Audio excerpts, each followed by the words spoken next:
Salut à toutes et à tous, bienvenue dans un nouvel épisode du podcast de l'équipe Rivers Basket Session. Je suis Théophile Messer, l'un des deux rédacteurs en chef de Rivers et de Basket Session. Et pour ce numéro, je suis rejoint par Antoine Pimel, comme chaque semaine, plume émérite de la rédaction, et aussi par Benjamin Moubèche, dont c'est la première apparition dans le podcast. Si vous allez sur Basket Session, vous n'avez pas pu faire autrement que de croiser sa plume, puisque voilà, c'est le dernier membre arrivé dans la rédaction.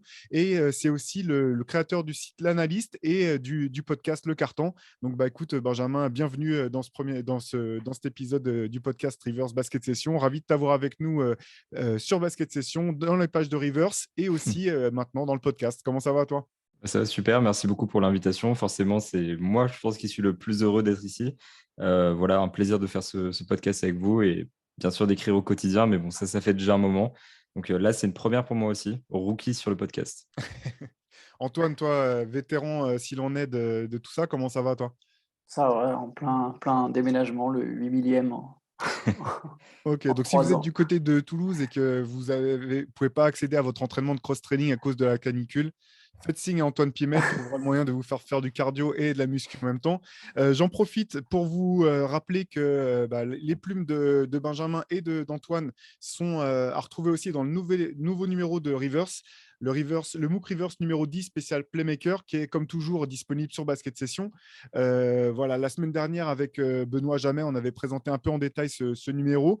On vous invite à aller voir sur Basket Session pour voir un petit peu les sujets qu'on peut y retrouver. Voilà, toutes les informations pour le commander, puisqu'il est uniquement disponible à la vente en direct sur basketsession.com. Allez jeter un coup d'œil et voilà, on en reparle un petit peu à la fin de cet épisode. Ce qui est intéressant, c'est que quand on parle de playmaking, on parle avant tout de decision making, la capacité à prendre les bonnes décisions au bon moment. Et cet été, il y a deux clubs qui ont des décisions importantes à prendre. Un club qui a déjà pris ses décisions, un autre qui va en avoir à prendre par la suite. On va commencer par le premier. On parle de Portland et des Blazers qui donc ont décidé de prolonger, de proposer une prolongation de contrat à Damian Lillard, qui en fera l'un des joueurs les mieux payés de la ligue à la fin de ce contrat.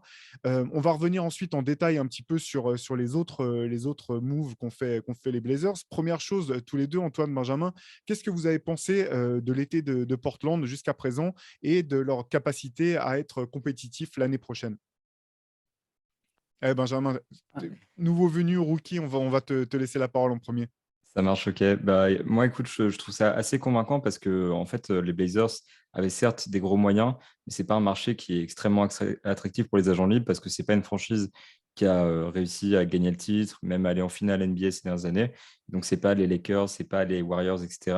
Et avec une classe de free agents relativement pauvre, ils ont réussi à faire quelque chose d'assez intéressant en ramenant Jeremy Grant en premier. C'est vraiment le centre de leur intersaison, c'est l'ajout principal. Et puis en sécurisant aussi Anthony Simons sur un contrat de 4 ans, c'était assez bien joué. En fait, là, je trouve qu'ils ont réussi à maintenir bien leur groupe avec les prolongations de Lillard, Simmons, le nouveau contrat de Yusuf Nurkic, Drew Eubanks aussi qui reste. Ils ont bien drafté avec Shadon Sharp. Il y a des ajouts intéressants avec Jeremy Grant et Gary Payton 2. En fait, ils ont un bon équilibre. Je trouve ça assez convaincant. Ce n'est pas une équipe qui se présente comme un contender, mais par rapport aux armes qu'ils avaient et par rapport aux moves qu'ils ont l'habitude de faire, moi, j'ai trouvé ça plutôt rassurant et je suis assez fan de ce que fait le nouveau GM de la franchise par rapport à Neil Olshey avant lui. Ouais, Antoine, je toi suis qui es un supporter quand même, enfin, c'est pas trahir un secret que de dire que Portland est une de tes équipes et tes franchises préférées. Donc, ouais, j'imagine que tu as suivi ça de près. oui, c'est l'équipe que je suis le plus et je pense que l'intersaison, en fait, elle commence même en février avec le transfert de CJ McCollum, qui même bon, voilà, c'est toujours compliqué de tirer un trait sur un joueur qui est, je vais pas dire emblématique de la franchise, mais emblématique d'une période de la franchise, qui formait un super duo avec Lillard, mais bon, quelque part, c'était un peu condamné à l'échec et voilà, il fallait à un moment tourner cette page. J'aime bien la manière dont ça a été fait, dans le sens où pour un petit marché comme Portland ou pour un marché qui est pas attractif, pas assez attractif en tout cas, comme l'a souligné Benjamin, je pense qu'il est important, c'est d'avoir de la flexibilité. Et clairement, ce move, il donnait de la flexibilité, pas seulement pour éventuellement recruter, parce que là, encore une fois, je suis d'accord avec Benjamin. quand tu es les Blazers, même si tu as 50 millions de cap, en fait, ça ne te servira pas à grand-chose parce que tu vas certainement pas faire venir la superstar qui est disponible. En plus, pour le coup, là, il n'y en avait pas des masses. Donc, limite, ça peut presque être un piège parce que tu peux te retrouver à surpayer certains joueurs juste parce que tu as du cap. C'est ce qui s'est passé notamment en 2016 quand tout le monde avait du cap et les Blazers, pour le coup, ils avaient donné 72 millions à Evan Turner. Donc là on est dans une situation où au moins il n'y a pas eu. Bah forcément, tu es obligé de payer un peu plus, comme avec Gary Payton 2. Je pense qu'ils ont payé un peu plus que, enfin, certainement plus que ce que les Warriors comptaient offrir. Tu surpayes un peu, entre guillemets, certains free agents que tu veux faire venir. Mais voilà, il n'y a pas eu de folie. Le groupe a de la cohérence. L'équipe est solide. Alors, elle n'est pas forcément meilleure qu'avant McCollum. Je veux dire, on n'est pas sur une équipe qui peut viser plus qu'avant. Mais par contre, je trouve que tout doucement, ça commence à faire la transition, enfin même un peu plus que tout doucement, mais doucement, on commence à avoir une transition vers la jeunesse tout en essayant de rester compétitif. C'est-à-dire qu'il reste fidèle à Damian Lillard. On fait comprendre à Damian Lillard, OK, on fait venir des bons joueurs, il y a Jeremy Grant qui est en fin de contrat, donc il faudra voir un peu ce que ça va donner pendant la saison. On essaye de mettre du talent avec Gary Payton 2, on crée un effectif cohérent, solide, des joueurs de complément qui marchent bien avec Lillard, on prend voilà, des défenseurs, des 3&D. Et à tour de ça, voilà, on commence à laisser la place à Anthony Simmons, à Nasir Little, à Shadon Sharp, du coup, qui a été drafté. On prépare en même temps la suite, quoi. Donc au final, voilà, pour résumer, je trouve que c'est une belle intersaison. C'est difficile d'espérer mieux, en fait, pour Portland, je pense. Alors c'est vrai que du côté de Portland, ce qui a fait un petit peu parler ou qui a peut-être été un petit peu surprenant aux yeux de certains, c'est finalement plus l'extension de contrat qui a été proposée à Damian Lillard, une extension de contrat de 2 ans à hauteur de 122 millions de dollars, ce qui fera que sur la dernière année de contrat, donc quand il aura 36 ans, il sera payé 63 millions de dollars. Donc toujours des chiffres à remettre, c'est vrai, à remettre en perspective parce que la plupart des experts s'attendent à une hausse du cap dans les années à venir, une fois que la NBA pourra renégocier le contrat télé enfin, le contrat qu'il a lié avec les chaînes de télévision. Donc, 63 millions de dollars, ça sera peut-être un petit peu comme aujourd'hui, quand on voit des contrats à 25 millions de dollars l'année. Finalement, c'est devenu la norme, alors que c'était impensable il y a quelques années. Certainement que les plus grandes stars seront payées toutes sur ce type de somme. C'est vrai que ce qui est marquant avec cette extension de contrat, de mon point de vue, c'est qu'on sent qu'il y a une espèce de pacte qui a été passé de part et d'autre, enfin, entre Damian Lillard et le club, pour continuer l'aventure ensemble. Toute l'année, Damian Lillard a été au milieu de rumeurs. On parlait de lui échanger peut-être aux Knicks ou dans d'autres équipes. Là, je pense que voilà, avec cette extension de contrat, maintenant, il y a peu de chances que ça soit le cas, du moins à court terme, surtout quand on voit le nombre de stars qui demandent des trades. Damian Lillard n'avait jamais voulu jouer ce jeu jusqu'à présent. Je pense que voilà, le fait qu'il s'engage à nouveau pour 2 ans entérine tout ça. Et j'ai un peu le sentiment qu'il y a cette idée de part et d'autre d'avoir voulu quelque part renouveler le contrat de confiance en se disant, bon, bah voilà, on ne sait pas si l'effectif qu'on a pourra nous permettre d'aller gagner le titre, mais en tout cas, on va jouer ensemble. On a une star qui est Damian Lillard qui représente le club, la franchise et la ville. On veut qu'elle reste chez nous, même si ça veut dire que bah, peut-être qu'on n'est pas sûr de gagner le titre avec lui. En même temps, on a bien vu que tous les plans de reconstruction te garantissent pas non plus de pouvoir gagner le titre plus vite qu'en gardant une star. Donc en tout cas, j'ai l'impression que finalement, Portland s'est offert un petit peu de stabilité pour au moins les 2 prochaines saisons, à voir par la suite, histoire bah, voilà, de construire avec Lillard, voir jusqu'où ça peut aller. Pourquoi pas prier pour qu'il y ait un petit peu de. Chaque année, parmi les contenders, il y a toujours une équipe qui se loupe, que ce soit pour des blessures, pour des problèmes d'alchimie ou autre. Essayer d'aller grappiller des places, et puis tomber sur un tableau favorable avec tous les guillemets qu'on veut en playoff. J'ai l'impression que c'est un petit peu ça le pari qui a été fait de part et d'autre. Est-ce que ça vous semble juste? Qu'est-ce que ça vous évoque tout ça?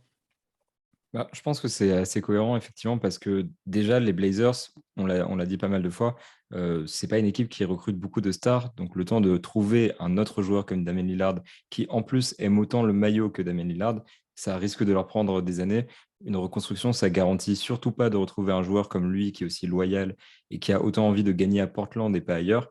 Et en l'occurrence, le sécuriser, c'est aussi voilà, sécuriser le projet global. Parce que quand on regarde l'équipe, sans Damian Lillard, en fait, elle est relativement pauvre. Et si jamais il venait à partir, ce serait juste dramatique pour les Blazers. Et au-delà de cet aspect reconstruction, admettons que les Blazers donc, envisagent un jour de tout reconstruire, de tout péter. Je pense que le meilleur moyen, c'est sans doute, comme on le voit à Utah aujourd'hui, de le faire en transférant une star pour récupérer des tours de draft. Et garantir Lillard sur le long terme, c'est aussi se dire peut-être que dans un futur plus éloigné, où on aura abandonné ce projet avec Anthony Simons, Jeremy Grant, ce qui n'est actuellement pas du tout le projet, mais éventuellement, si jamais on en arrive là, on garde cette possibilité-là. Donc finalement, c'est pas tant hypothéquer son avenir que d'offrir une extension à Lillard, c'est aussi de sécuriser l'avenir et sécuriser plus de possibilités que si Lillard était free agent en 2025 et avait la possibilité de partir, signer du coup dans cette free agency qui s'annonce historique avec la hausse du cap, dans une autre équipe potentiellement. Donc là maintenant, c'est vrai qu'il y a non seulement on a sécurisé le cœur en dehors de Jeremy Grant, mais en plus on a un choix de possibilités plus large. Donc là, pour le coup, ça avait tellement de sens pour les Blazers de proposer cette extension de contrat à Damian Lillard. Et c'est assez rassurant parce qu'il y avait beaucoup de rumeurs, effectivement, même très peu de temps avant la signature, comme quoi il y avait une cassure entre les propriétaires et Lillard qui ne lui répondait plus, qui carrément en fait, le bloquait, ne répondait pas à ses mails. Et là, aujourd'hui, on a quand même cet engagement de la part des propriétaires qui disent nous, on croit en Damien Lillard et on le paye. Et de l'autre côté, Damien Lillard qui dit je continue de croire à Portland et je veux bien rester ici jusqu'en 2027, ce qui est quand même du long terme. Et donc, pour les deux camps qui ont toujours eu l'habitude de travailler ensemble et dans cet esprit de loyauté et toujours d'amour du maillot, ça fait vraiment plaisir de voir ça et je pense que c'est le plus cohérent pour Portland. D'ailleurs, sur la rumeur, je tiens à dire qu'elle a été démentie par Lillard lui-même, qui a lui-même dit qu'il était enfin, qu'il n'était pas constamment, mais qu'il parlait souvent avec la propriétaire et certains journalistes de Portland aussi qui ont insisté sur le fait que rien que le fait que Lillard envoyait des mails, c'est que la rumeur de bas, enfin, d'inventer enfin, de mettre en avant un Lillard qui envoie des mails, c'était déjà pas crédible. Mais sinon, pour Lillard, j'ai l'impression que les Blazers, de toute façon, quelque part, ils n'ont pas le choix, en fait. Je pense qu'on peut faire un parallèle avec Bradley Beal aux Wizards, et c'est là où on va justement pouvoir voir la différence. C'est-à-dire que le parallèle, c'est qu'en fait, quand tu es dans un marché comme ça, avec une équipe comme ça, et que tu as une superstar, tu n'as pas le choix. Tu donnes l'argent que tu dois donner aussi longtemps que tu dois donner, parce que sinon, ta star, tu es trop exposé à ce risque de bah non, bah moi, en fait, je veux plus, je me casse. Donc, les franchises autres que les Lakers ou que les grosses franchises ou que celles qui sont très bien organisées, en tout cas celles qui ont beaucoup de succès, de toute façon, n'ont pas vraiment le choix. Elles doivent un peu se plier à cette logique d'offrir le maximum d'argent sur chaque extension. Et c'est comme ça. Et comme tu as dit Théo, de toute façon, le cap, il augmente. Et même avec l'évolution du jeu, on peut aussi penser que Damian Lillard, à 36 ans, ne sera pas ridicule. C'est quand même un très bon shooter. C'est pas un joueur qui se repose purement sur ses qualités athlétiques. Alors, certainement, il sera plus un des meilleurs joueurs de la Ligue à 36 ans. En tout cas, plus un des 15-20 meilleurs joueurs de la Ligue à 36 ans. Mais ça sera toujours un très bon joueur. Et pour faire la différence avec Bradley Beal et les Wizards, ils se sont retrouvés à devoir mettre une no trade clause dans le contrat. Donc, eux, quoi qu'il arrive, si à un moment ils décident de ah bah non, on est obligé de repartir de zéro, ils ne pourront pas en fait, ils n'auront pas le choix. Ça sera à Bradley Beal de décider si oui ou non il veut se faire transférer. Les Blazers, comme l'a très bien dit Benjamin, de toute façon, si à un moment tu te dis bon bah non, là maintenant on casse tout, bah ouais, Lillard, plus le contrat de la star est long, plus tu peux obtenir une contrepartie. Si ta star, elle est en fin de contrat dans un an, personne ne va se dire, bah non, je te lâche 8 tours de draft et X nombre de joueurs, vu que de toute façon, j'attends un an et je le signe. Donc voilà, c'est un, c'est, c'est un pari à prendre. Là, au moins, il n'y a pas, il y a pas de clause. Les Blazers gardent une forme de flexibilité, le cap va augmenter et ils vont faire avec Lillard jusqu'au bout, quoi. Mais c'est vrai que ce qu'ils auraient pu faire, parce que là, Lillard n'était pas en fin de contrat non plus, en fait. Ils auraient pu aussi anticiper et choisir de le trader maintenant alors que sa valeur est encore très haute, plutôt que d'attendre plus tard. Parce que malgré tout, Damien Lillard, ça reste un joueur de petite taille, et effectivement, enfin, de format réduit. Euh, tu parlais de ses qualités athlétiques. C'est vrai que son talent repose pas uniquement là-dessus, mais c'est quand même sa vivacité. Ça fait en grande partie le joueur offensif qu'il est. On sait que défensivement, il a quand même toujours les mêmes lacunes qui peuvent pas aller en s'améliorant à mesure que les années suivent. C'est pour ça que moi, j'ai trouvé que cette extension, elle était assez intéressante dans le sens où Portland aurait pu faire ce constat et se dire, bon, ben, finalement, la cote, on ne pourra jamais retirer autant en retour de Damien Lillard qu'aujourd'hui. Donc, si on veut le trader, c'est maintenant. Ou bien si on veut vraiment le garder avec nous, il y a le côté un petit peu. Alors, le terme loyauté est dévoyé hein, dans le domaine du sport professionnel, mais le côté, bah non, c'est notre gars. Finalement, tant pis si on ne peut pas gagner avec lui. En tout cas, on veut continuer de jouer avec lui et que ça soit le visage de la franchise. Je ne sais pas si c'est que de la bonté de cœur ou de la Ah non, non, loyauté. bien sûr que non. Si je pense que quelque part, bah, encore une fois, hein, comme avait dit Benjamin, mais quand tu as une superstar dans une équipe comme ça, tu sais pas, si tu t'en sépares, tu ne sais pas combien de temps tu vas en mettre à en retrouver une. Parce que bon, là, imaginons effectivement Portland décide de reconstruire maintenant et de passer par la draft. Déjà, tu n'es pas sûr que le joueur que tu vas drafter il sera aussi fort que Lillard. On est quand même sur un joueur qui est à son prime et très, très, très, très fort. Donc même des premiers choix de draft, même si voilà, il y a des superstars potentiels à la draft, tu ne sais pas toujours quelle carrière ils vont avoir, tu ne sais pas toujours s'ils deviendront plus forts qu'un multiple All-Star comme Lillard, tu ne sais pas s'ils amèneront l'équipe en finale de conférence comme l'a fait Lillard en 2019. Tout ça, tu as beaucoup d'inconnus. Donc déjà, tu n'es même pas sûr, tu ne sais pas quand et tu ne sais pas si ça va arriver tout court. Ensuite, tu vas récupérer effectivement des choix de draft, mais finalement, si tu envoies Lillard dans une équipe en plus a priori forte, c'est une équipe qui ne va pas te donner des choix de draft très haut placés. Donc, tu vas devoir miser sur tes propres choix de draft et tanker pendant plusieurs années et partir sur une reconstruction type Thunder. Mais bon, voilà, tu n'as aucune garantie sur ça. Je pense qu'au final, voilà, tu as ta superstar, c'est un élément marketing, c'est l'assurance de rester quand même à peu près compétitif, même si tu n'es pas sûr de faire les playoffs ou d'aller loin. Voilà, tu sais que tu vas continuer à peser, tu as un joueur qui va être adulé, tu vas vendre des maillots, tu vas vendre des produits dérivés, le Thunder, aujourd'hui, ça n'existe pas. Techniquement, commercialement, ça n'existe pas. Tant que le projet ne se développe pas, le Thunder, ça n'existe pas. Donc, les Blazers, voilà, le choix, c'est de continuer à exister en NBA. Ouais, bah, du coup, on peut peut-être. En fait, effectivement, tout dépend quels sont les objectifs réalistes de la franchise, en fait, puisque on parle de superstar dans le cas de Damien Lillard. Je pense que voilà, c'est pas abusé d'utiliser ce terme-là. Par contre, c'est vrai que la question, c'est ça, en fait. Est-ce que ton objectif ultime, c'est de gagner un titre NBA à moyen terme? Parce que court terme, dans tous les cas, ça me semblait compliqué si tu tradais ta star. Mais où est-ce que c'est de continuer à être compétitif? Et est-ce qu'on donne une valeur à ça, en fait? Et c'est là que je trouve ça intéressant, en fait, le cas de Portland, parce que c'est se dire, notre équipe a une identité représentée par un joueur voilà, qui représente la franchise.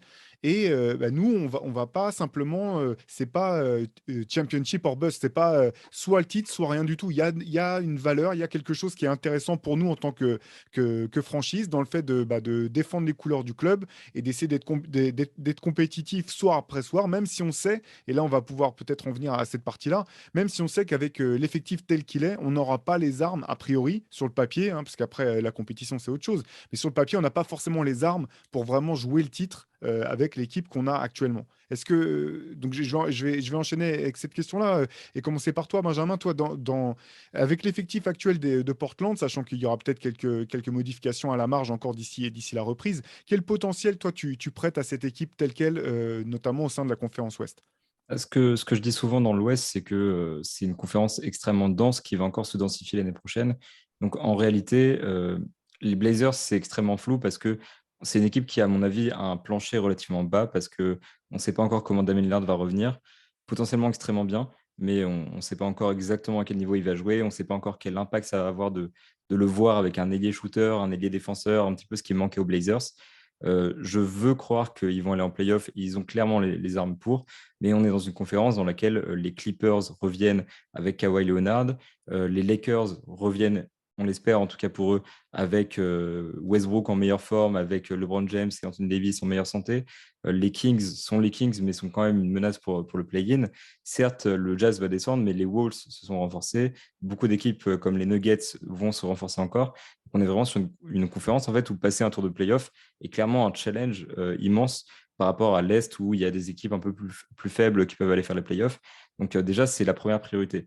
Maintenant, c'est vrai que quand les Blazers ont fait les finales de conférence en 2019, je pense qu'on ne s'y attendait pas forcément parce que c'était une équipe qui, sur le papier, n'avait pas du tout ces prétentions-là de pouvoir faire un face-à-face avec les Warriors, dans lequel ils ont évidemment perdu haut la main, étant donné que c'est les Warriors, mais ils n'étaient pas censés être là. Et aujourd'hui, on a un Damian Lillard qui est enfin libéré de ses blessures, de ses problèmes aux abdos qui l'ont gêné pendant au moins une saison, et un joueur qui potentiellement pourrait peut-être jouer à son meilleur niveau.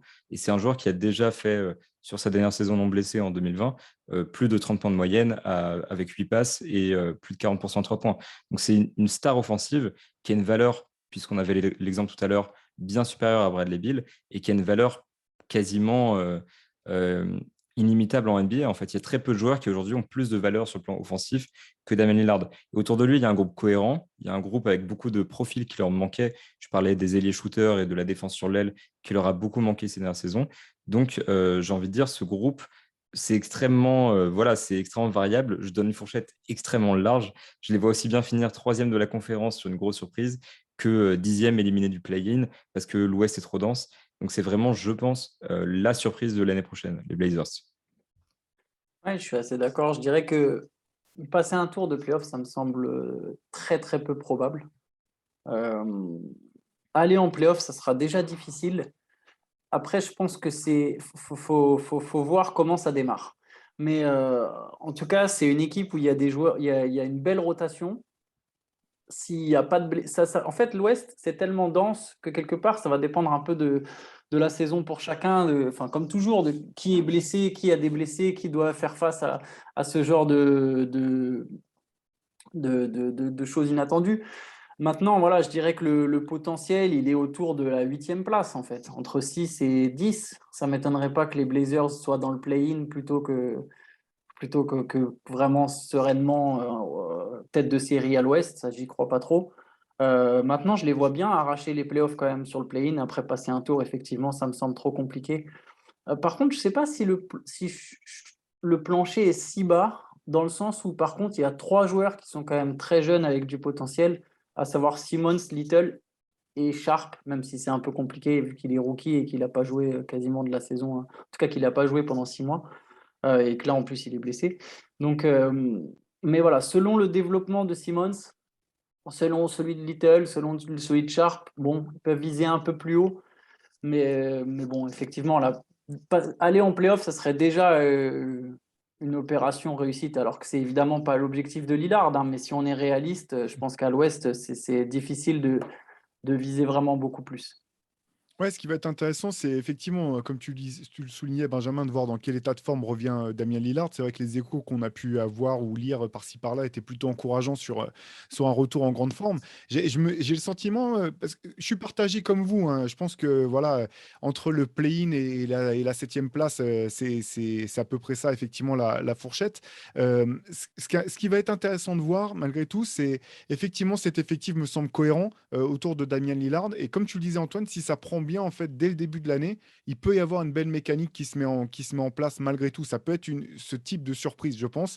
Et en playoff, c'est pas pour dire que l'équipe n'a pas ses limites, mais effectivement, passer un tour, ça serait déjà incroyable quelque part. Et en même temps, Damien Lillard est ce genre de joueur qui a prouvé justement en playoff que c'était jamais une partie de plaisir de jouer contre lui ou contre ses équipes. C'est l'un des joueurs qui a systématiquement haussé son niveau de jeu dans ces circonstances-là. On parlait de la différence avec Bradley Beal. Elle est intéressante parce qu'en fait, du point de vue des Wizards, comme tu le disais, Antoine, c'est encore plus fou finalement ce que les Wizards, enfin le contrat que les Wizards ont donné à Bradley Beal. Je lisais un article où le journaliste disait c'est un peu comme s'ils avaient donné la feuille avec le stylo à Bradley Beal et à son agent. On lui disait bah, vous mettez ce que vous voulez et puis nous on signera à la fin parce que c'est vrai que c'est notamment la no trade clause. Tu te dis c'est quand même complètement fou d'avoir signé ça. Ce que enfin j'ai fait un détour un peu long, mais pour dire que finalement, leur valeur à tous les deux sur le terrain, elle est peut-être, elle peut sembler être la même quelque part d'un pur point de vue statistique. Mais je pense que vraiment à Portland, la différence de ce qu'apporte Damien Lillard aussi, c'est ce côté créateur de culture de la gagne. Euh, on en fait parfois trop sur ces côtés leadership, mais dans le cas de Damien Lillard, je pense que c'est un vrai élément. C'est vraiment, voilà, il suffisait de voir les interactions avec l'équipe de Summer League. C'est assez marrant de voir.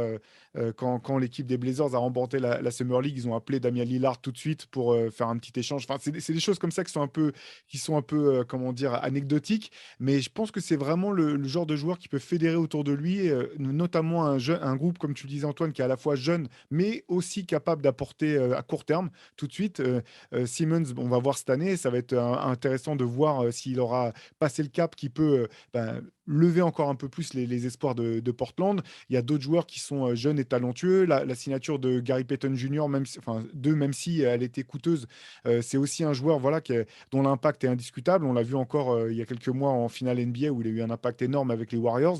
Donc tout ça, c'est vraiment intéressant. La question des blessures, elle est d'autant plus importante à Portland que c'est quand même une franchise qui a été plusieurs fois maudite sur ces questions-là. Même un joueur comme Youssouf Nurkic, le problème, c'est pas tant ce qu'il peut apporter sur le terrain que le nombre de matchs qui manquent saison après saison. Donc ça va être dans tous les cas déterminant.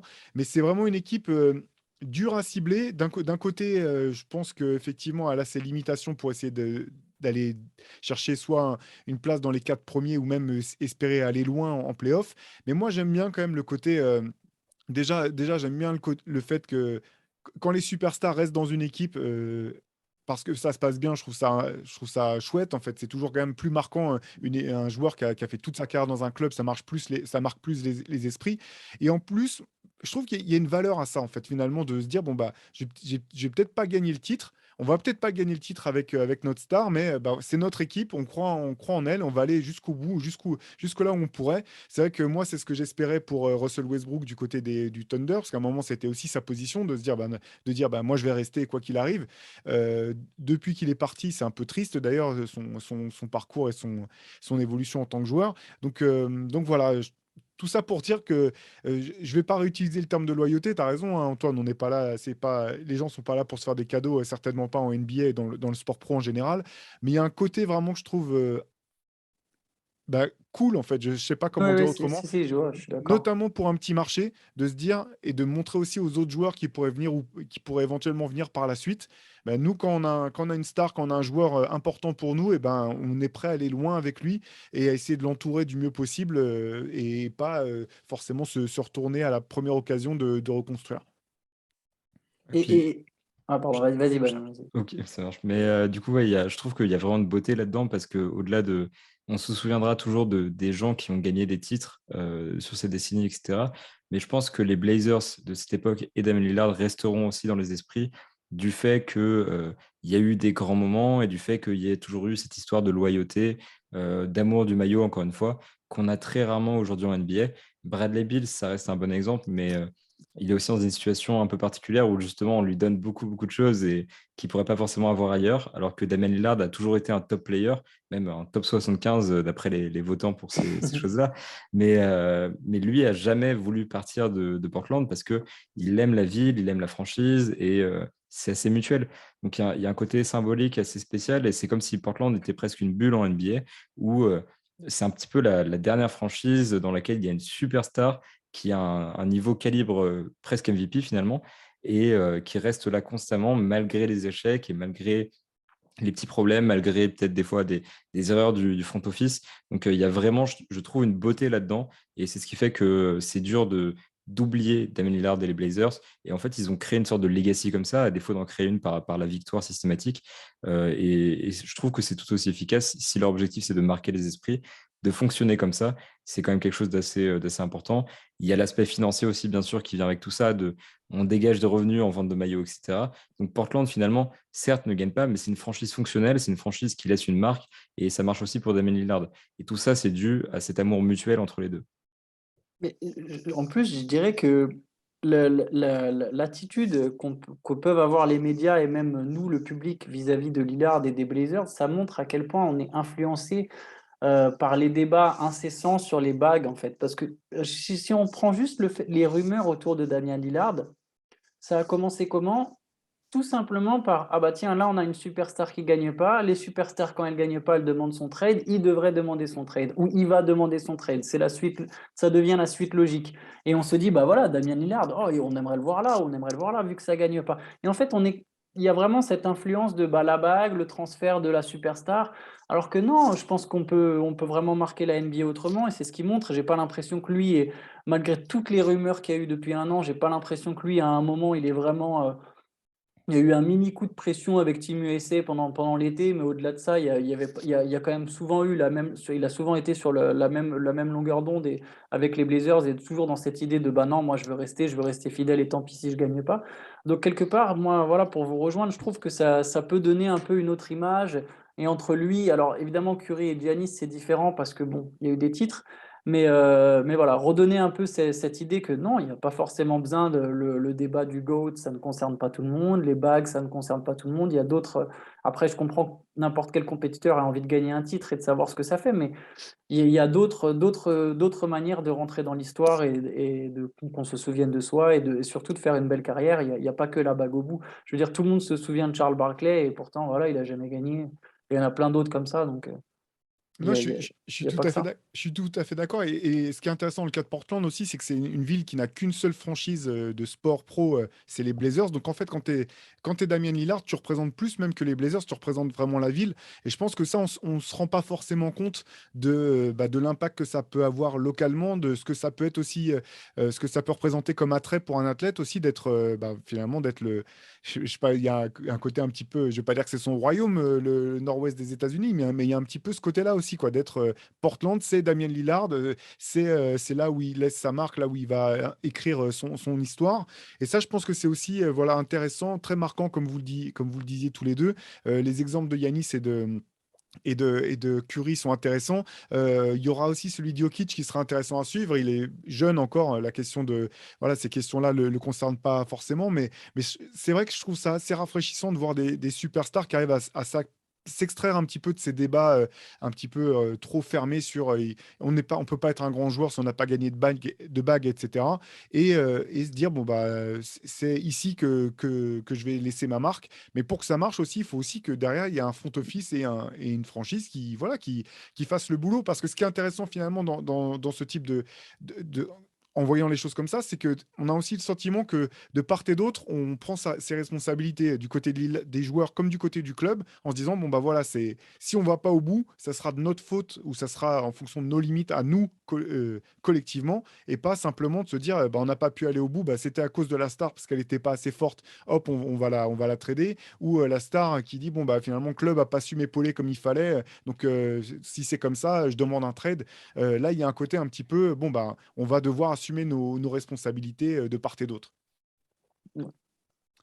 Eh ben écoutez, voilà pour le chapitre sur Portland. On sera en tout cas très à l'affût de voir comment ça se passe dès le début de saison. On parlait de prise de décision, on va parler d'un autre club, alors pour le coup qui n'est pas forcément dans cette lignée de rester avec les mêmes joueurs tout du long. On va parler des Lakers qui eux aussi, même l'été, même pendant les vacances, ne peuvent pas s'empêcher de faire la une des sites internet et des journaux avec toutes les polémiques, les rumeurs, etc. qui les entourent.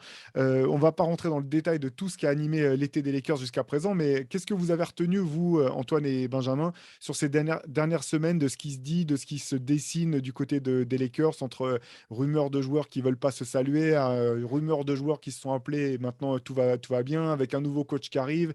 Qu'est-ce que ça vous inspire, les Lakers, pour cet été et pour la reprise? Allez, Antoine, cette fois, comme c'est À toi le moi. vétéran, Ouais, je te lance la ouais, balle. c'est le bordel. Mais après, quelque part, là, bon, l'attraction médiatique, ça, quelque part, les Lakers, bon, c'est toujours un peu le cas. Et depuis qu'il y a LeBron James, forcément, c'est multiplié par 10. Je pense que c'est même malgré eux, je crois que c'est même pas volontaire. Après, bon, c'est sûr que là, pour le coup, ils ont des stars qui polarisent l'attention.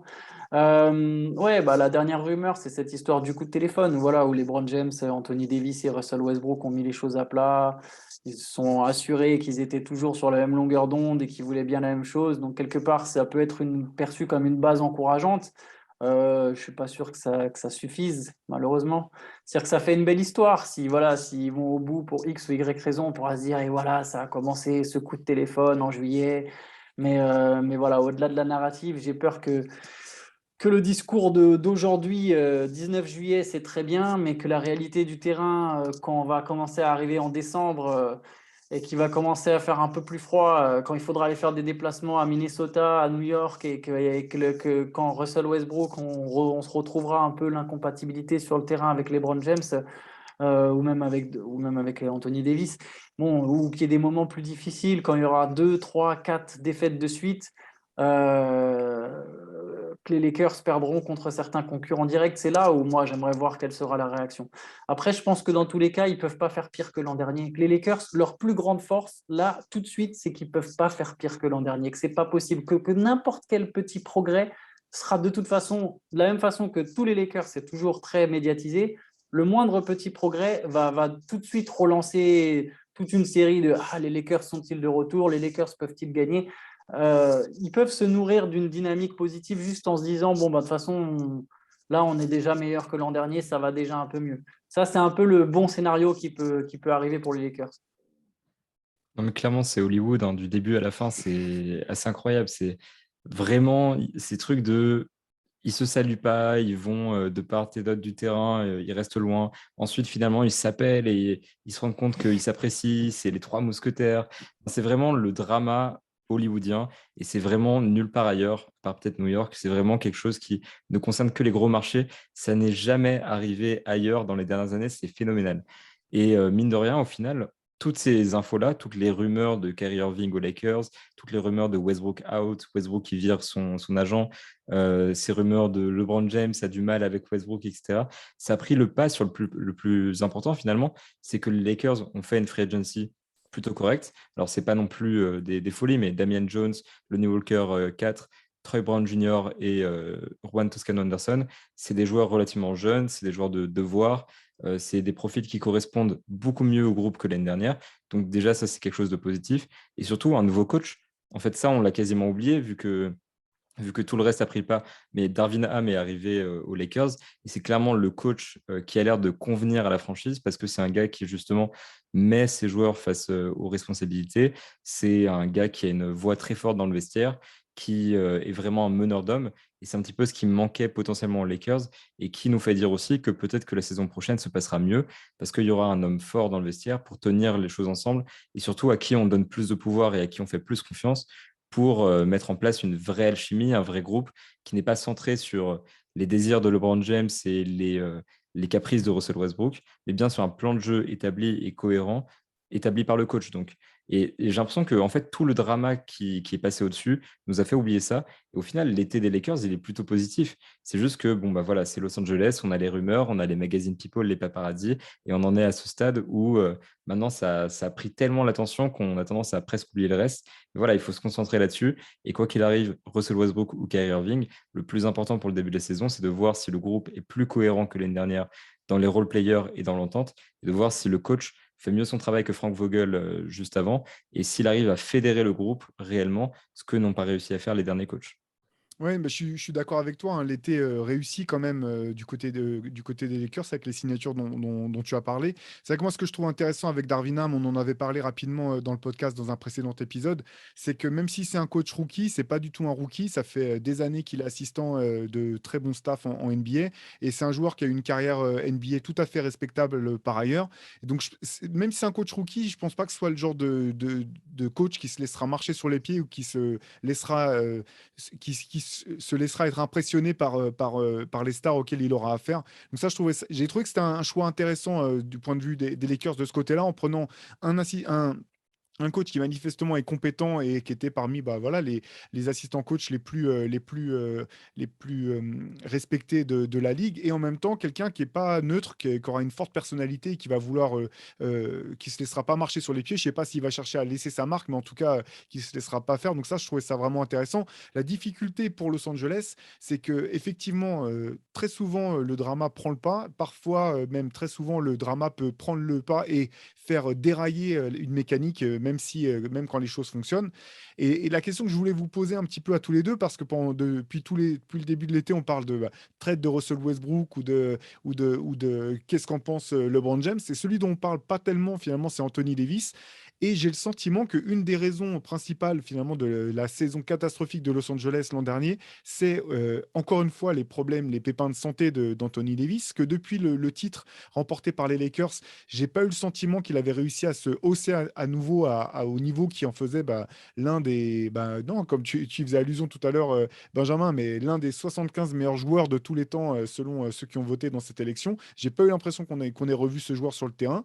Et quelque part, j'ai le sentiment que peu importe ce que feront les Lakers en termes de recrutement, peu importe s'il y a Kyrie Irving ou s'il y a Russell Westbrook ou s'il y a je ne sais pas qui, la seule chance pour les Lakers de pouvoir espérer quelque chose concrètement cette année, je ne parle même pas de titre, hein, je parle simplement de faire une saison respectable, de se mêler à la lutte parmi les meilleurs, mais je ne parle même pas d'aller au bout, c'est d'avoir un Anthony Davis qui soit vraiment en mode quasi MVP.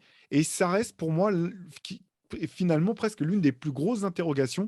J'ai aucune certitude sur sa capacité soit à rester suffisamment en forme sur le terrain, soit à finalement prendre à bras le corps ce rôle de joueur majeur. Quel est votre sentiment par rapport à ça? Comment est-ce que vous voyez Anthony Davis à l'heure actuelle et dans l'avenir? En gros, voilà, quel est le statut que vous lui conférez tous les deux? Bah, déjà, c'est la clé, je pense, pour les Lakers. Tu l'as très bien dit, hein, c'est Anthony Davis, c'est la clé. Ça, je pense que ça l'est depuis son arrivée. C'est pas un hasard s'ils ont sacrifié autant d'atouts pour le faire venir. Il y avait quand même un plan derrière, il y avait une logique qui était évidente. C'était de se dire qu'à partir du moment où il y avait LeBron James et Anthony Davis ensemble sur un terrain de basket, ça pouvait faire très mal à toutes les équipes. Et on l'a vu, ils ont gagné un titre. Donc, ils ont justifié de toute façon déjà de base toutes les attentes qui ont été placées en eux. Et voilà, je pense qu'aujourd'hui, même l'an dernier, quand il y a Anthony Davis avec LeBron James, ça, c'est déjà une autre équipe. Et paradoxalement, c'est presque le joueur qui peut apporter du lien entre LeBron James et Russell Westbrook. Et de toute façon, ils ont besoin, voilà, ils ont besoin de son jeu, ils ont besoin de sa présence intérieure. On parle là, on ricane sur la liste des 75 meilleurs joueurs de tous les temps. L'ironie, c'est que sur les capacités, en fait, Anthony Davis, il est largement dans cette liste. Pourquoi on ricane? C'est parce que justement, il y a aussi souvent l'incertitude autour de son état de santé et autour de sa forme physique. Parce que quand il est là, il n'y a pas vraiment de débat. C'est un super joueur. C'est un super joueur des deux côtés du terrain. Il leur apporte une présence intérieure. Il protège le cercle. Il est capable de s'écarter. En attaque, il peut à la fois étirer les lignes, à la fois marquer dessous, à la fois couper, poser des écrans. En fait, il peut tout faire, Anthony Davis, quand il joue. Et ça, c'est la grande question. Et c'est pour ça que c'est très dur de pronostiquer l'avenir avec Anthony Davis, parce que quelque part, au bout d'un moment, voilà, ça va faire 10 saisons. Sur 10 saisons, il y en a une où il tient vraiment enfin, il y en a deux où il tient vraiment la route. Bah, ça donne une saison où les Pélicans ils vont au second tour des playoffs et une autre où les Lakers ils sont champions. Mais ça fait 2 saisons contre 8 où il va beaucoup se blesser, où il va manquer des matchs. Donc, effectivement, comment prédire? Est-ce qu'on peut se dire, ah bah ça va, bah, comme d'hab, on peut partir du postulat, bah non, il va encore se blesser, c'est mort. Moi, là, je reste quand même assez optimiste parce que je pense, en tout cas, j'espère vraiment que ça lui met une claque, quoi, qu'il y a un moment où ça lui met une claque. Alors là, on voit plein de vidéos de lui en train de s'entraîner. Ils ont l'air déterminés à montrer qu'il est en forme et qu'il bosse à mort. C'est chaque été, ça, c'est le championnat Ouais. du monde Non, de mais, non, vidéos oui, d'entraînement. oui, mais lui, tu vois, ça a été vraiment depuis. Il y a eu cette histoire de bah ouais, il n'a pas touché un ballon depuis avril et tout le monde a dit oh là là, comment ça? Tout le monde qui s'inquiète. Et là, du coup, maintenant, on le voit, c'est l'effet inverse. On le voit partout, tout le temps en train de tirer des lancers francs ou des 3 points. Moi, j'espère qu'il a pris une claque et que voilà, après le bon. Les blessures, c'est aussi des fois le facteur. C'est ton physique, enfin, il y a la génétique dans tout ça aussi, hein, mais j'espère qu'il a pris une claque et qu'il va vraiment se préparer au mieux parce qu'effectivement, ils ont besoin ils ont besoin qu'il joue plus de 70 matchs là. Ça peut pas être, il jouera pas les 82, hein, on le sait tous, mais s'il peut jouer plus que 70 et surtout qu'il soit en forme en playoff, là, ça fait déjà une très grosse différence. C'est clair. Et puis après, c'est vrai que là, aux Lakers, on a vu Anthony Davis, qui a toujours eu tendance à être absent de sa carrière, comme tu disais, sur ses saisons au Pélican. Certes, qui a déjà joué plus de 70 matchs, et c'est limite bizarre qu'on ait besoin de le préciser pour un joueur, mais ces 2 dernières saisons, c'est les 2 saisons sur lesquelles il a joué le moins de matchs dans sa carrière, avec 40 et 36. Donc, c'est vraiment les saisons sur lesquelles il était le plus blessé, le plus gêné. Et en l'occurrence, surtout, il y a eu des très mauvais timings où il s'est blessé en playoff contre les Suns. S'il n'était pas dispo en playoff, enfin, du coup, il n'y a pas de playoff cette année, il n'aurait pas été dispo et en forme de toute façon cette année pour jouer les playoffs. Donc, en fait, en plus, il arrive en post-season un peu cramé, alors que effectivement, quand Anthony Davis arrive en post-season en forme, c'est un joueur juste merveilleux, un joueur qui peut défendre globalement tous les intérieurs de la ligue, beaucoup d'ailiers, et voire des fois des arrières, peut-être même plus, ça dépend de son envie et de sa forme. Mais voilà, c'est un joueur qui défensivement est exceptionnel, c'est un joueur qui est offensivement extrêmement polyvalent, et c'est un joueur avec qui on attendait beaucoup de complémentarité avec Russell Westbrook au niveau du pick and roll. Et en l'occurrence, cette saison, bah, il n'y a pas eu l'opportunité de mettre ça en place parce que mettre en place un vrai jeu de pick and roll, ça demande du temps ensemble sur le terrain. Et là, cette saison, s'ils veulent surtout développer une alchimie qui leur manquait énormément la saison dernière, il faudra que Anthony Davis soit là à l'entraînement et au match pour développer l'alchimie pour de vrai. Donc le facteur, c'est vraiment ça. Est-ce que Anthony Davis est capable d'être là et à quel point c'est dû à quelque chose qu'il peut contrôler? Parce qu'effectivement, quand il se blesse et qu'il se fait une entorse, quand il se claque un muscle, etc., c'est pas de sa faute. Mais est-ce que aussi il a pris des mesures pendant l'été pour se renforcer sur le plan musculaire, éventuellement, et être moins absent? Parce qu'il y a des joueurs comme ça qu'on voit pendant une partie de leur carrière qui ont tendance à se blesser et qui à un moment trouvent d'une manière ou d'une autre un remède un peu magique et qui s'en sortent mieux d'un coup. Voilà, on attend ça d'Anthony Davis. Et surtout, c'est un joueur qui est encore relativement jeune, à 29 ans. Donc, on peut tout à fait espérer que sur les prochaines saisons, il n'aura plus jamais ce problème de jouer 36 matchs. Et après, voilà, c'est de la chance. Mais c'est vrai que l'avenir des Lakers est extrêmement dépendant de ça. C'est vivre ou mourir avec Anthony Davis. Parce que pour l'instant, il est là dans l'effectif. Sans lui, ça ne peut pas cliquer. Et donc, tant qu'il n'est pas sur le terrain, les Lakers n'ont quasiment pas de chance, surtout face à la concurrence en place des Warriors, Clippers, etc., de gagner un titre. Et donc, c'est un prérequis absolument nécessaire d'avoir un Anthony Davis en forme, motivé et qui développe une alchimie avec les Lakers. Donc, ça va vraiment être le facteur X de la saison, savoir si la cheville d'Anthony Davis va tenir le coup ou pas. Ou son épaule, ou son genou, Ouais, ou n'importe quelle partie C'est ça. n'importe quelle partie de son corps. Ou son Bordeaux, hein, même, attention. Mais non, mais c'est vrai que de toute façon, les stats avancées sont assez folles. En gros, si tu mets LeBron, Anthony Davis sur le terrain avec de la défense et de l'adresse à 3 points autour, tu peux construire une équipe qui va loin. Encore plus si Anthony Davis joue 5. Là, c'est vraiment Ouais. voilà, les facteurs qui font que. Ce qui est fou avec les Lakers l'an dernier, c'est que c'est comme si on devait se poser la question de savoir comment ils allaient devoir jouer pour avoir des chances de pouvoir gagner. En fait, c'est très simple. Finalement, au bout du compte, c'est la manière pour les Lakers de jouer est assez simple. J'en reviens quand même à ces problèmes de physique parce qu'en fait, l'été dernier, moi, une chose qui m'avait marqué, mais je n'étais pas le seul, c'est qu'il est arrivé à la reprise avec des épaules énormes, visiblement, il avait effectué un travail de musculation important au niveau du haut du corps, notamment pendant l'été. Chose qui m'avait quand même pas mal surprise parce que on sait à quel point il aime pas jouer 5 et il préfère de loin s'écarter et jouer de loin. Ses stats sur son adresse extérieure étaient quand même étonnamment basses par rapport à un joueur de son standing. Au niveau du tir, on avait l'impression qu'il y a quelque chose quand même qui était plus tout à fait comme avant. Alors, je sais pas si c'est lié à son travail pendant l'intersaison, si c'est simplement une saison trop courte de toute façon pour avoir suffisamment de rythme et de continuité pour être à son meilleur niveau. Mais j'ai vraiment du mal à cerner en fait le joueur, la personnalité. Parfois sur le terrain, j'ai déjà eu le sentiment de me rendre compte au bout d'un moment qu'il était bel et bien sur le terrain. Mais c'est un joueur très étonnant parce qu'en même temps, quand il est, comme tu le disais, Benjamin, quand il est concerné et qu'il veut vraiment montrer toute la palette de son jeu, c'est un joueur incroyable. Je suis tout à fait d'accord avec tout ce que tu disais. Il a tous les talents, il peut faire tout sur un terrain, il peut avoir un impact aussi important en attaque qu'en défense. Et pourtant, il y a des fois où on peut le voir disparaître pendant des cartons entiers. J'ai vraiment du mal à cerner le joueur. Et ouais, les Lakers peuvent pas espérer aller où que ce soit sans lui. Et en même temps, je ne sais pas s'ils ont beaucoup de certitude de pouvoir compter sur lui, tout simplement. C'est intéressant que tu mettes le doigt sur sa mentalité parce que ce qui fait un grand joueur, au niveau des capacités, Anthony Davis, il les a, en tout cas au-delà des blessures, sur le talent, sur le tir, sur l'adresse, sur tout ce que tu veux, il est là. Par contre, ce qui fait les grands joueurs aussi, c'est évidemment leur mentalité. C'est ce qui sépare des joueurs très très très forts d'un multiple champion NBA. Sur la mentalité, j'ai beaucoup plus de doutes. Alors c'est très facile pour moi de juger comme ça de loin, mais moi aussi je me pose des questions sur son état d'esprit, sur ce qu'il veut, sur qui il est finalement, et j'ai pas l'impression de voir un vrai leader. Il a sans doute une forme de leadership. Je pense qu'il a son leadership a souvent, je trouve notamment son leadership à la fac a été surestimé. Il jouait dans une très grosse équipe de Kentucky et du coup, il y avait un peu ce côté, ah bah regardez, il est altruiste, il laisse d'autres briller, c'est une Oui, c'est forme de ça. leadership. C'était un leadership parce qu'il acceptait de s'effacer, en gros, quoi. Voilà, exactement. Et moi, j'ai l'impression qu'on l'a vu ça peut-être un peu du mauvais angle et que quelque part, peut-être que la vérité, alors encore une fois, c'est une hypothèse, c'est de se dire non, mais quelque part, ça l'arrange de s'effacer ou en tout cas, il n'a pas ce côté se mettre en avant. Les Lakers n'auraient jamais gagné le titre sans Anthony Davis, mais je ne suis pas sûr qu'Anthony Davis l'aurait gagné sans les. Enfin, je suis même certain qu'Anthony Davis ne l'aurait pas gagné sans LeBron James et même sans Rajon Rondo ou d'autres cadres dans le vestiaire. Là, si on pense au futur des Lakers, LeBron James, quand même, la fin, elle approche, qu'on le veuille ou non. Je ne suis pas sûr que derrière, une fois qu'il leur restera que Anthony Davis, Anthony Davis sera le joueur qui sera capable de vraiment prendre le relais et de continuer à les mener tout en haut. Alors, de toute façon, j'imagine que le plan pour eux, c'est de recruter une autre star à ce moment-là. Mais voilà, j'ai pas l'impression qu'on a vraiment un meneur d'hommes.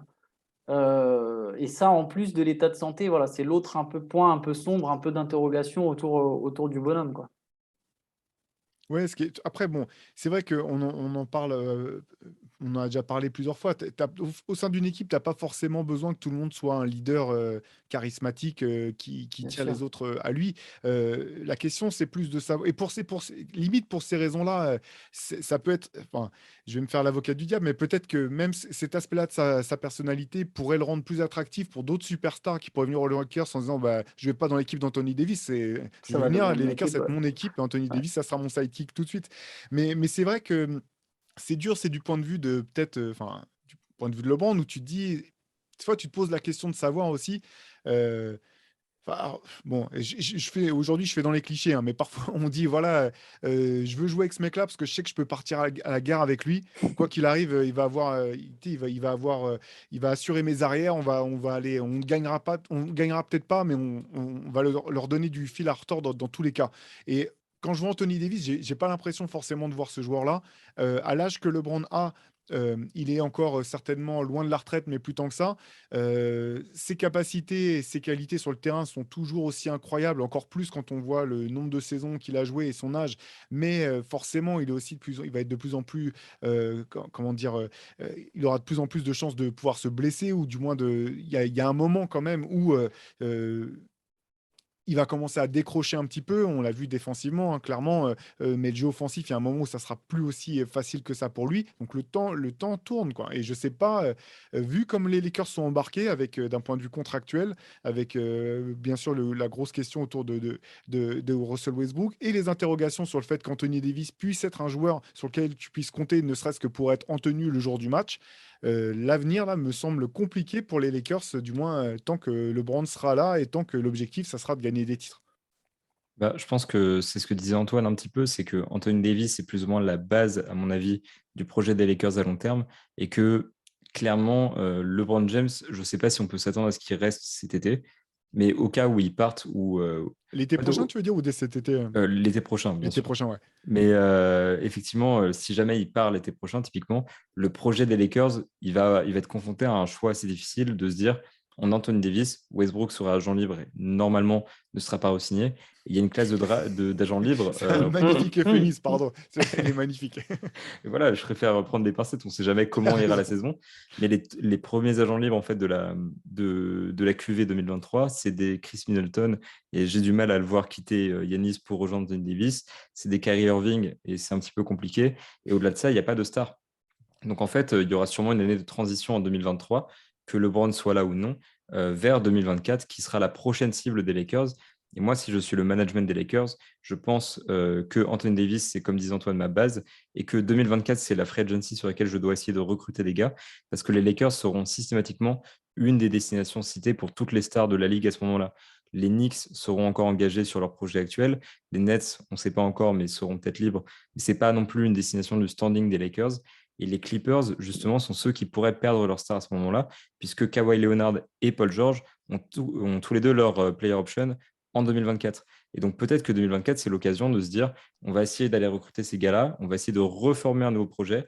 Et tant qu'on a Anthony Davis, on est attractif. Et tant qu'on a Anthony Davis, on peut vendre à ces stars un projet compétitif avec un profil extrêmement rare qui n'est pas dispo à la free agency pendant très longtemps. Et justement, ça peut être extrêmement séduisant si jamais le projet des Clippers ne marche pas, de dire à Kawhi Leonard, viens aux Lakers, viens jouer avec Anthony Davis, on va te donner ton groupe, etc. Et c'est aussi ce qui fait qu'ils ne doivent pas se compromettre en 2023 et s'engager sur le long terme. Et c'est sûrement ce qui fait qu'ils ne devraient peut-être pas s'engager avec LeBron James sur le long terme, puisqu'il va vieillir et ça va devenir compliqué. Si Anthony Davis n'est pas en forme et que LeBron James est vieux, moins bon, se blesse, etc., les Lakers ruinent leur chance de gagner le titre. Moi, je vois vraiment Anthony Davis comme le futur des Lakers et la Free Agency 2024 comme vraiment le tournant de leur projet. Et donc, je pense vraiment qu'ils n'ont pas intérêt à continuer à miser sur un petit peu le facteur expérience, le facteur LeBron James sur le long terme parce que ça ne paiera probablement pas. Je peux me tromper. Mais je pense que la stratégie intelligente, c'est vraiment de faire ce truc de on attend 2024, on attend de faire un gros coup avec les stars.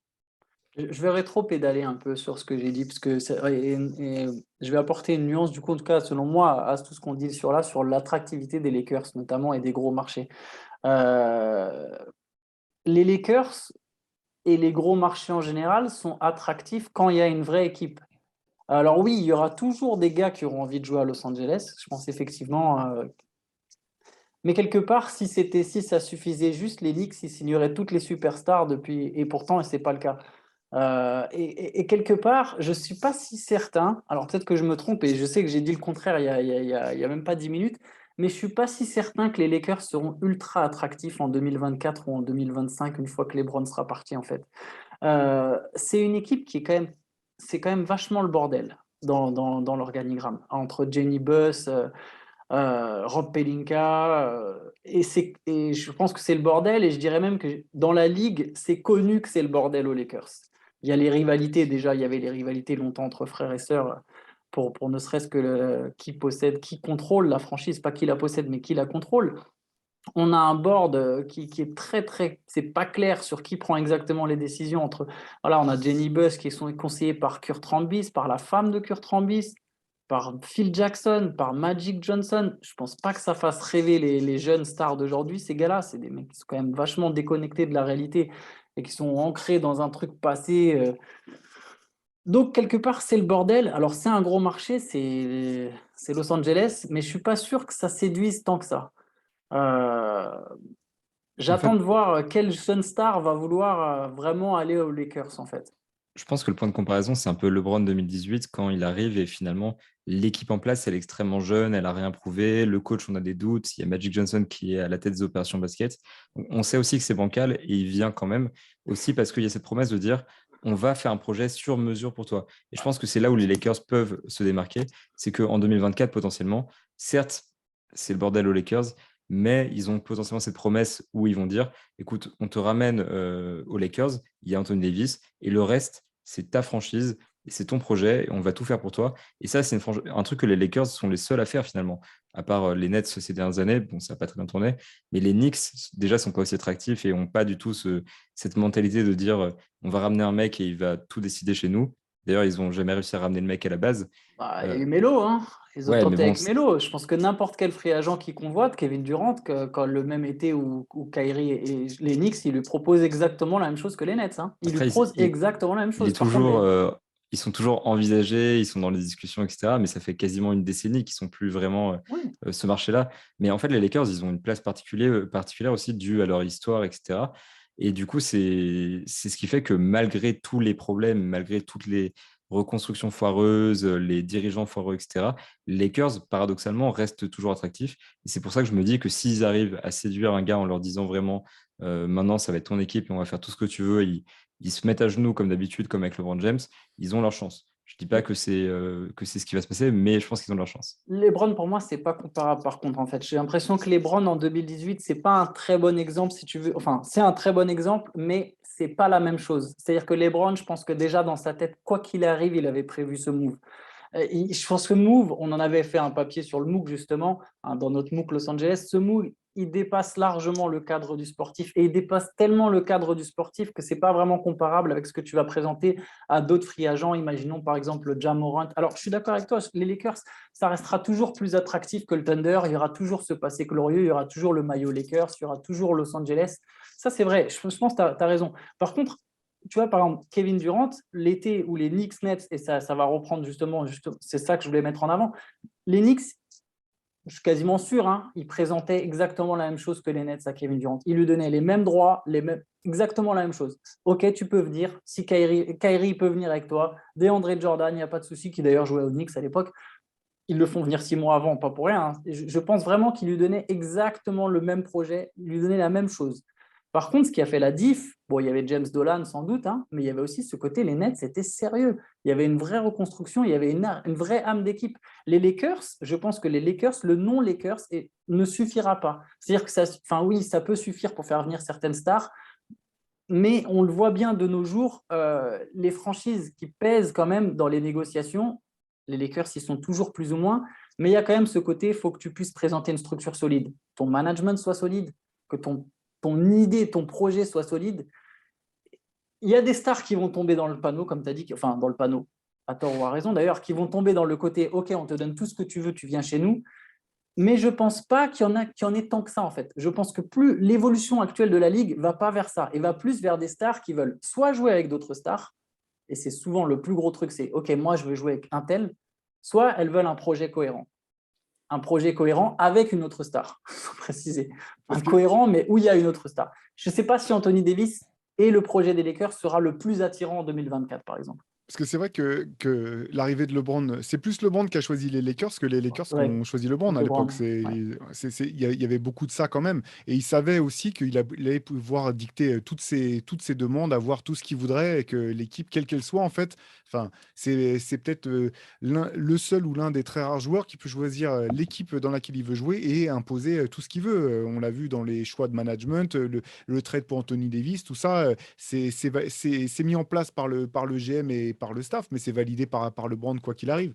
Ce qui est intéressant pour l'avenir des Lakers, je revenais à ce que tu disais tout à l'heure, Benjamin, c'était sur l'avenir contractuel de LeBron.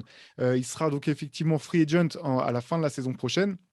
Et ce que je trouve super intéressant, c'est que si jamais les Lakers ne lui proposent pas rapidement d'extension de contrat, il va y avoir enfin, il y a une vraie question que je me pose, en fait, c'est de savoir si jamais le projet Lakers ne va nulle part, qui, des Lakers ou de LeBron, aura le courage de faire en sorte que ça change. Ce que je veux dire par là, c'est est-ce que les Lakers auront le courage, assumeront d'être l'équipe qui aura laissé partir LeBron sans essayer de le garder? Et est-ce que LeBron, si jamais il voit que ça va pas là où il veut avec les Lakers et qu'il a vraiment à cœur de gagner une autre bague, aura le courage de se dire, je vais encore changer d'équipe? Sachant qu'il y a une autre équipe qui est chère à son cœur, dans laquelle il y a un jeune joueur très fort en la personne d'Evan Mobley, un joueur All-Star en la personne de Darius Garland.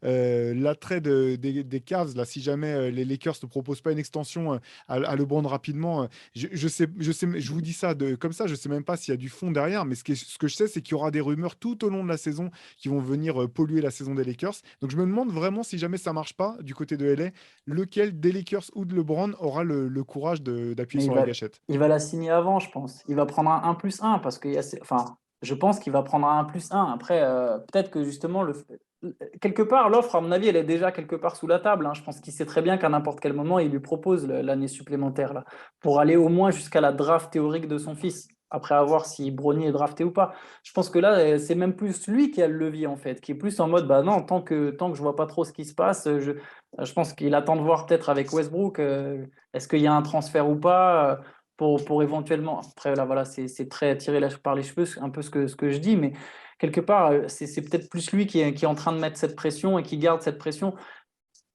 Pour lui, changer d'équipe, même aller aux Cavs, comme tu parles, si son objectif, c'est vraiment de jouer avec son fils, qu'est-ce qu'il fait si après Bronny n'est pas drafté aux Cavs? Donc, quelque part, même s'il devait bouger en 2023, je ne le vois pas signer un contrat de plus d'un an, ou en tout cas un an avec une option, quoi qu'il arrive. Je pense je pense qu'il est sincère dans son envie de jouer avec son fils et son envie de jouer dans la même équipe que celle de son fils, si Bronny est drafté, encore une fois, ou si Bronny vient à venir en NBA. Et ça ne se fera pas avant 2024. Donc j'ai l'impression que le timing, il est vraiment 2024, comme disait Benjamin d'ailleurs. J'ai l'impression que c'est plus 2024 que 2023. Ouais. Et ce que je disais, Benjamin, ça n'allait pas à l'encontre de ce que tu racontais, parce qu'effectivement, ça ne veut pas dire que le meilleur choix pour les Lakers, ça ne serait pas effectivement de miser sur une autre superstar plus jeune que LeBron. C'était vraiment sur la question de perception. Mais c'est vrai que la draft de Bronny, c'est marrant, parce on va la regarder en se disant, bon, bah finalement, l'équipe qui va drafter Bronny, on se posera la question de savoir si c'est pour avoir le fils ou le père, vraiment, quoi. Ça va être assez drôle. Je me rappelle, j'arrive plus à me rappeler par quelle équipe avait été drafté Austin Rivers. Le nom m'échappe de l'équipe qui l'avait drafté, mais clairement, il y avait un move. C'était plus par ressentiment contre Doc Rivers que par amour d'Austin Rivers, si je me souviens bien. Il y avait tout un tas d'histoires comme ça. Enfin bref, ça va être intéressant de suivre toutes ces questions-là. Euh, pour finir, peut-être un petit mot sur la saison qui nous attend du côté des Lakers. Si les choses en sont en l'état, comme tu le disais Antoine, ce qui est sûr, c'est qu'a priori, sauf nouvelle pandémie ou invasion des extraterrestres, les Lakers ne peuvent pas faire pire que l'année dernière. Qu'est-ce qu'on peut attendre raisonnablement de la saison à venir du côté de Los Angeles, de votre point de vue? Moi, j'ai envie de dire, les Lakers, c'est un projet qui de base est construit pour le titre. Donc, il faut attendre le titre de la part des Lakers. C'est vraiment cette franchise où on a trois stars alignées autour des joueurs au minimum. Donc, vraiment, c'est une de ces franchises winner bust, où vraiment, c'est l'année prochaine, tout autre résultat que le titre sera une forme de déception. Alors, certes, ce sera forcément un progrès par rapport à la saison dernière, et rien qu'aller en playoff serait rassurant par rapport à ce qui s'est passé l'année dernière, et passer un tour serait encore rassurant par rapport à il y a 2 ans. Donc, ils ne peuvent que gagner en soi. Par contre, je pense que c'est vraiment une équipe dans laquelle constamment, et c'est encore plus fort aux Lakers, quand on a des joueurs de ce calibre, il faut absolument gagner un titre. Donc, très clairement, pour les Lakers, l'idée de l'année prochaine, c'est se qualifier dans les playoffs dans une des têtes de série. Peut-être pas en première place parce qu'ils vont sûrement load manager Anthony Davis, faire attention à LeBron, etc. Et ensuite, évidemment, le titre. Et il faut l'attendre des Lakers. Et moi, personnellement, c'est mon attente que les Lakers soient un vrai contender cette année, contrairement aux années précédentes. Non, mais je suis d'accord avec toi, tu as raison, hein, c'est du win or bust en fait. C'est vrai qu'on peut pas, eux en tout cas, ils se contenteront pas de la victoire morale, de se Mm. dire bon, on était 11e l'an dernier, et là on a fait 5, c'est bon, quand même les gars, c'est mieux.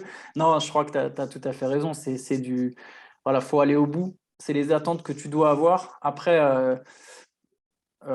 si on se montre réaliste, j'ai peur quand même que ça soit juste pour vraiment jouer le titre. Mais c'est clair, eux en tout cas, ça va être leur objectif. Et de toute façon, c'est l'objectif de LeBron James partout où qu'il aille tout au long de sa carrière. Donc lui, il va pas viser autre chose que le titre. Bon, bah, de toute façon, début de réponse dans quelques mois, parce qu'effectivement, je pense qu'Antoine, tu avais raison en disant que le début de saison serait primordial pour les Lakers, c'est que ils auront intérêt à réussir leur début de saison. Nous, on vous donne rendez-vous la semaine prochaine pour un nouvel épisode du podcast. Je vous rappelle que le nouveau numéro du MOOC Rivers est disponible sur Basket Session. Voilà, numéro 10 de Rivers, 240 pages dédiées aux playmakers et au playmaking, avec différents portraits, interviews, dossiers, comme toujours. Toutes les informations sont sur Basket Session. Toute l'actualité également riche durant ces périodes de rumeurs et de transferts, c'est sur basketsession.com 24 heures sur 24 ou pas loin quand Shai ou Benjamin ou Damien sont les yeux collés à l'écran. Nous, on vous donne rendez-vous la semaine prochaine pour un nouvel épisode du podcast et d'ici là, portez-vous bien. Ciao!